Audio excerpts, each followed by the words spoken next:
Ito, pinaghirapan kong balik-balikan, pinaghirapan kong pag-ipunan sa pamamagitan ng panlilimos lamang. Makaligom lamang ako ng 150 pesos, makuha ko lamang ang bag na ito para sa ikalawa kong apo na magha-high school na, babae siya. Hindi ko pwedeng isa lang ang bigyan sa kanila, kailangan patas, dalawa sila sabay.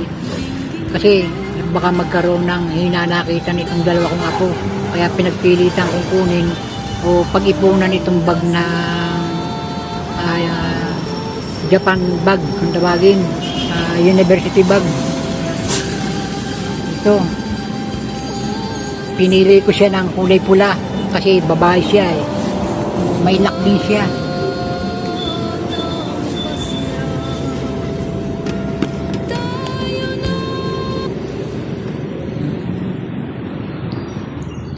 Ayan. Itong bag.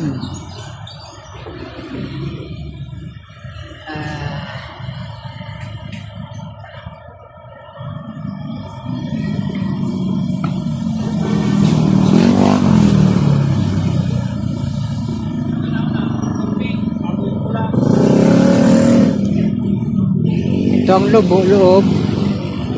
Ito naman yung lagayan ng sa zipper naman ito. Yan. Ito naman zipper, kompleto. Ito, may zipper siya. Kompleto. Tapos itataklan, meron siyang lagayan ng papel. Tataklan. Tapos ito. Lang ito, pipindutin lang ito.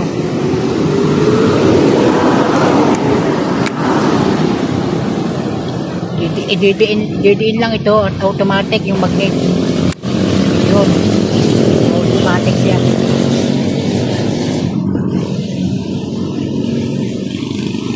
Yan tawag dito Japan bag, university bag. Napakamahal daw nito sa Japan.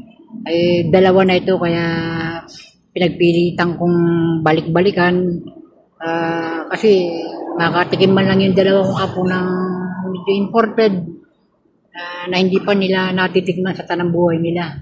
Ito pinakarigado ko sa kanila mga January 4, 5 nasa kanila na ito kasi maglalakad pa ako magmula rito sa Candelaria hanggang Katimunan, pero kung may babawasan ko yung perang pangbili ko ng kariton,